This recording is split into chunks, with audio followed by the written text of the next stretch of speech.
తన దాకా వస్తే. కాంతయ్య, కోటయ్య ఇరుగు పొరుగున నివసించే రైతులు. వ్యవసాయ పనుల దగ్గర నుంచి ప్రతి చిన్న పనిలోనూ ఒకరికొకరు సహాయం చేసుకుంటూ కాలం గడిపేవారు. వారి స్నేహం, కలుపుగోలుతనం మొత్తం గ్రామానికే ఆదర్శప్రాయంగా ఉండేది.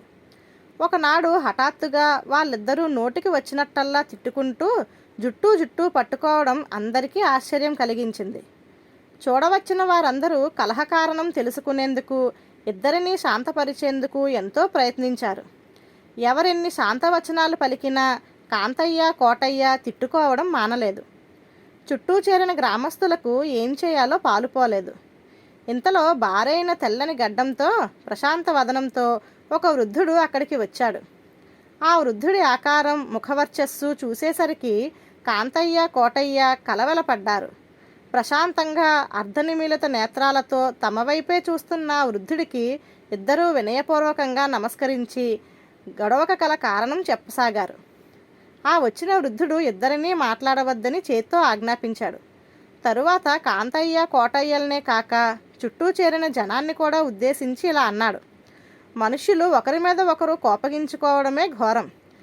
కలహించుకునే వరకు, తిట్టుకునే వరకు పోవడం అంటే ఘోరాతి ఘోరం. గొడవకు కారణం ఏదో నాకు ఎవరూ చెప్పనవసరం లేదు. ఏ పరిస్థితుల్లోనూ ఎవరు ఎంత కవ్వించినా కనీసం కోపం కనపరచడం కూడా మానవ లక్షణం కాదు. కాంతయ్య, కోటయ్యే కాక అక్కడ చేరిన వారంతా నిశ్చేష్టులై విన్నారు. 4-5 క్షణాలు నిశ్శబ్దంగా గడిచాయి.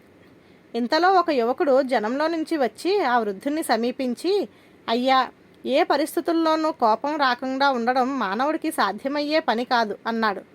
వృద్ధుడు పెద్దగా నవ్వి, ఎందుకు సాధ్యం కాదు? నా విషయమే చెబుతున్నాను. ఎవరూ ఏ పరిస్థితుల్లోనూ నాకు కోపం తెప్పించలేరు. మానవులే కాదు, ఆఖరికి దేవతలు, రాక్షసులు అయినా సరే అని అన్నాడు.